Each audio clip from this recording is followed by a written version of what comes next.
Comment récupérer un ex qui me déteste? Alors, bien souvent, lorsque je vous ai en coaching, vous me dites « James, mon ex me déteste, mon ex est en colère, mon ex a de la rancœur. Comment faire pour faire revenir un ex, justement, qui vous en veut ?» Alors, la première chose que j'aimerais vous dire, messieurs, dames, c'est que bien souvent, lorsque vous avez de la détestation chez votre ex, c'est à la hauteur de l'amour qu'il ou elle vous a apporté. Effectivement, lorsqu'on s'en fout d'une personne, finalement, il n'y a pas de détestation après de la rupture. Ce qui compte, ce n'est pas la détestation, mais c'est l'indifférence à partir d'une rupture amoureuse.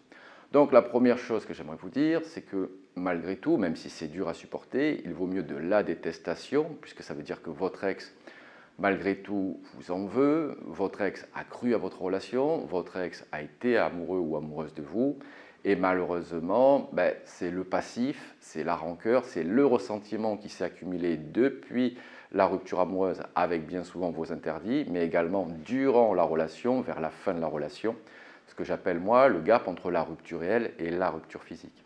Je fais une petite parenthèse là-dessus parce que bien souvent vous êtes étonné, vous vous dites que cette rupture amoureuse elle est brutale. Non, il y a eu des avertisseurs, il y a eu des virages dans votre couple que vous n'avez pas su voir et qui a mené votre ex justement à décider de rompre. De plus, ce que vous avez du mal à comprendre, c'est qu'en faisant les interdits, vous ne permettez pas à votre ex de digérer sa rancœur, son passif et le ressentiment qu'il ou elle peut avoir à votre rencontre. Finalement, en faisant les interdits, vous pensez que c'est de l'amour, mais finalement, ça agace de plus en plus votre ex parce que vous montrez à votre ex que vous ne comprenez pas la rupture amoureuse et ni votre ex. Grosso modo, quand vous faites les interdits, vous dites à votre ex « ton bonheur, on s'en fout, ton épanouissement, on s'en fout, reviens dans la relation, moi je t'aime ». Vous comprenez bien que ça ne peut pas fonctionner. Alors, quand vous faites quelques interdits à l'annonce de la séparation, c'est normal, on n'est pas des robots. Généralement, ça dure entre 15 jours et 3 semaines, mais au bout d'un moment, si vous en faites trop, vous ne permettez pas à votre ex justement de digérer votre relation amoureuse et de digérer votre rupture amoureuse. La deuxième chose que vous devez comprendre, c'est que cette détestation, elle va être temporaire. Si vous préférez, depuis la rupture amoureuse, votre ex a une image arrêtée de vous. Votre ex, finalement, a décidé que vous n'étiez plus compatible. C'est pour ça que lorsque vous luttez contre cette séparation, alors que votre ex a du ressentiment, alors que votre ex n'a pas digéré le passif, forcément, vous ne parviendrez pas à séduire votre ex. C'est pour ça qu'il faut faire un silence radio. C'est pour ça qu'il faut donner son absence à son ex, justement pour digérer son ressentiment, sa colère, sa rancœur.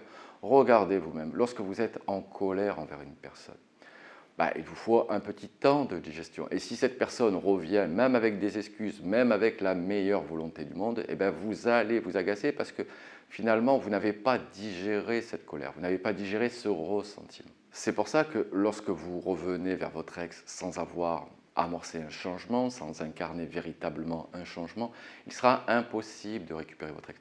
Je sais que vous êtes impatient, je sais que vous n'avez qu'une seule envie, c'est de récupérer votre ex. Malheureusement, là, vous n'êtes plus à l'étape de sauver votre couple, c'est trop tard. Il faut bien que vous compreniez que récupérer son ex, ce n'est pas sauver son couple, c'est construire une nouvelle relation. Malheureusement, je vous le redis, lorsque vous faites les interdits, lorsque vous allez à l'encontre de la volonté de votre ex, vous allez vous trouver face à un mur et vous allez vous trouver face à la détestation de votre ex. Encore une fois, je sais que ce n'est pas évident, mais dites-vous qu'à l'annonce de la séparation, vous serez responsable de tous les maux pour votre ex. La rupture sera de votre faute. Tout sera de votre faute. Encore une fois, c'est dit sous le coup de la colère, c'est dit sous le coup du ressentiment. Alors je sais que ce n'est pas grave, mais l'une des erreurs que vous allez faire là, c'est d'aller sur un aspect logique et de vous justifier. Votre ex s'en fout, si vous préférez, de vos justifications. Votre ex est une émotion, c'est la colère, c'est la détestation. Et donc, même si vous avez raison sur le fond, vous aurez tort par rapport au ressenti de votre ex. C'est ça que vous devez comprendre. Bien souvent, je vous prends l'exemple des baïnes, qui est un courant sous-marin du sud-ouest, mais il faut se laisser emporter au large pour regagner le rivage. Et c'est pareil avec votre ex. Il ne sert à rien de se débattre contre cette rupture parce que finalement, vous allez alimenter la colère et la détestation de votre ex. C'est pour ça que je vous dis qu'il faut donner votre absence ou faire un silence radio, une prise de distance avant de revenir vers son ex. Le troisième point que j'aimerais évoquer avec vous, alors on en a un peu évoqué, mais c'est arrêter de vous justifier, arrêter de lutter contre cette séparation.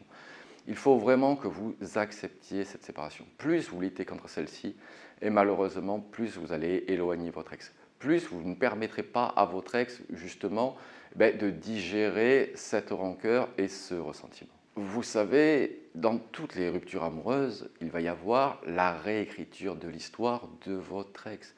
Votre ex va voir votre relation tout en noir. Ce que votre ex a adoré chez vous, votre ex va le détester. Et vous, vous n'allez pas comprendre.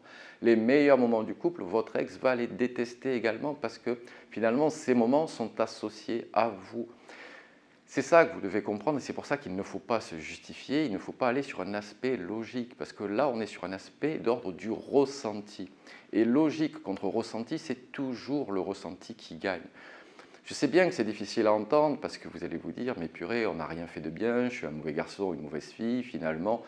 L'image que va vous renvoyer votre ex, ça va être l'image d'une personne qui est détestable. Et vous, vous allez lutter contre celle-ci parce que vous allez vous dire, ben non, je ne suis pas une personne si détestable. Même si vous avez fait des bêtises, même si vous avez fait des grosses erreurs, finalement, votre ex va tout noircir parce que je vous le dis encore une fois, c'est la réécriture de l'histoire. Lorsque votre ex avait un très fort niveau d'intérêt, tout ce que vous pouvez dire, tout ce que vous pouvez faire était formidable. Et malheureusement, depuis la fin de la relation et depuis la séparation, tout ce que vous faites ou tout ce que vous allez dire sera retourné contre vous. Votre ex, en plus, va vous reprocher tout et son contraire. C'est pour ça qu'il ne faut pas aller sur un aspect logique. C'est bien pour ça que je vous dis que bien souvent, votre ex ne vous dira pas les véritables causes de la séparation. Parce qu'on est sur de l'ordre émotionnel, on est sur de l'ordre du ressenti. Et malheureusement, plus vous luttez contre cette séparation, et plus votre ex va alimenter cette détestation qu'elle a ou qu'il a à votre rencontre. Maintenant qu'on a vu cela, ce que je vous conseillerais pour récupérer un ex qui vous déteste, c'est premièrement arrêter immédiatement de faire des pas vers votre ex. Je vous le dis, ce n'est pas ce que vous allez faire qui va compter, mais n'importe quel pas que vous allez faire envers votre ex sera mal perçu, sera perçu comme intrusif, sera perçu dans le mauvais sens, entre guillemets. Est-ce que le verre est à moitié plein ou à moitié vide? C'est qu'une question de regard. Votre ex, toutes vos actions, va les regarder du mauvais côté. C'est pour ça que je vous dis qu'il faut donner votre absence. C'est pour ça qu'il faut faire un silence radio pour faire retomber les tensions qui sont liées à la séparation. Bien souvent, et je le sais, vous êtes amoureux ou amoureuse, mais vous voulez aller trop vite dans vos reconquêtes amoureuses. Je vous le dis, tant que votre ex a de la colère et de la rancœur, il ne sert strictement à rien de vouloir communiquer avec votre ex parce que finalement, vous allez donner le rapport de force à votre ex et vous allez vous dire, rien n'y fait, mon ex me déteste toujours autant. Oui, parce que bien souvent, vous voulez aller trop vite, bien souvent parce que vous faites les interdits de la reconquête amoureuse. Également, j'aimerais faire un point. Alors, bien souvent, vous êtes excusé plusieurs fois. Je vous le redis, s'excuser une fois ou deux, ça va. Au bout d'un moment, il ne sert plus à rien de s'excuser. Votre ex a le droit de vous en vouloir. Mais ce que je m'aperçois, c'est que bien souvent, vous essayez de redorer votre image vis-à-vis de votre ex. Cela peut s'entendre, mais finalement, vous cherchez la validation. Vous savez, votre ex, ce n'est pas votre maman, ce n'est pas votre papa, ce n'est pas votre professeur. Une fois que vous êtes excusé, on se retire de l'équation. Je vous le redis, votre ex a le droit de vous en vouloir. Mais vous, vous avez le droit aussi de ne pas chercher la validation de votre ex. Pensez-y à la réécriture de l'histoire. Tout sera négatif.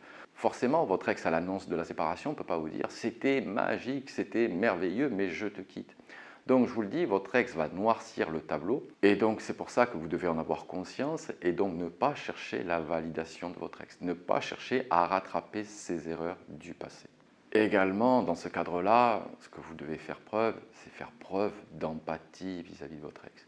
Bien souvent, je vous dis, si c'était votre enfant, votre garçon ou votre fille, qui vous racontait exactement la même histoire. Qu'est-ce que vous diriez? Alors bien évidemment que ça arrive à tout le monde de déconner, et moi le premier, il n'y a aucun souci là-dessus.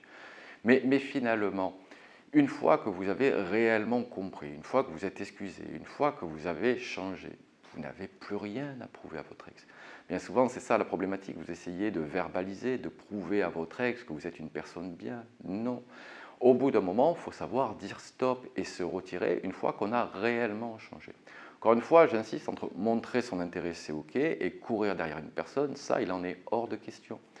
Vous savez, je sais qu'une rupture, ça touche à l'estime de soi et à la confiance en soi. Bien souvent, comme on a l'estime et la confiance en soi dans les chaussettes, on se dit que la seule possibilité, c'est que cette personne nous aime à nous. Non, c'est d'abord quand vous aurez d'abord retrouvé votre estime de vous-même et votre confiance en vous que justement votre ex vous pardonnera parce que vous aurez le bon détachement émotionnel. Au lieu de vous justifier, vous ferez preuve d'autodérision, vous ferez preuve d'exagération, vous allez pouvoir rigoler sur vos comportements que vous avez eus au lieu d'être sur la défensive, au lieu de défendre votre précaré et votre image. Vous savez, encore une fois, faire preuve d'autodérision, ça montre de la maturité émotionnelle, ça montre qu'on a pris du recul et que finalement, ces disputes, ces engueulades, c'était pas si grave que cela. Finalement, que vous avez vraiment changé. Vous savez, l'autodérision est bien plus efficace que dire j'ai changé, parce que lorsqu'on arrive à se moquer de soi, c'est que généralement, on n'a plus ce défaut-là. Et enfin, lorsque vous aurez retrouvé votre contrôle émotionnel, c'est pareil comme l'exagération ou l'autodérision, vous allez retrouver votre répartie, vous allez être fun. Finalement, comme vous n'avez rien à prouver à votre ex, eh ben, c'est pas grave. Vous savez, pour conclure cette vidéo, si vous rehaussez votre valeur, puisque bien souvent, une séparation, c'est que votre valeur a décliné aux yeux de votre ex. Si vous arrivez à changer, à amorcer de la nouveauté, à comprendre ce qui n'allait pas et modifier justement vos comportements. Si vous êtes redevenu une opportunité, pourquoi courir derrière votre ex? Si vous êtes redevenu une opportunité, pourquoi le prouver à votre ex? C'est ça l'état d'esprit que vous devez avoir. Si vous êtes devenu maintenant une opportunité, et si votre ex n'en veut pas, tant pis pour lui ou tant pis pour elle. Vous rendrez quelqu'un d'heureux. Vous savez, ce n'est pas parce qu'on traverse un échec sentimental que vous êtes forcément mauvais. L'essentiel dans un échec amoureux, c'est de comprendre pourquoi on en est arrivé là, prendre sa part de responsabilité et non pas toute la part de responsabilité, et changer pour justement que la prochaine relation que vous aurez avec votre ex ou avec une autre personne soit beaucoup plus épanouissante. Encore une fois, faire des erreurs dans la vie, ça arrive. Tomber dans la vie, ça arrive. Ce qui compte, ce n'est pas la chute, c'est comment vous allez vous relever. C'est faire preuve de résilience pour avancer. Je vous le redis, ce changement, et je termine là-dessus, ce changement, il est pour vous et non pas pour récupérer votre ex. Allez, messieurs, dames, je compte sur vous pour mettre ça en place. Si vous avez besoin, n'hésitez pas à prendre une séance coaching, le lien est dans la description. Abonnez-vous à ma chaîne pour recevoir toutes mes vidéos. N'oubliez pas le petit pouce en l'air qui fait toujours plaisir. Et je vous dis à très bientôt avec James T.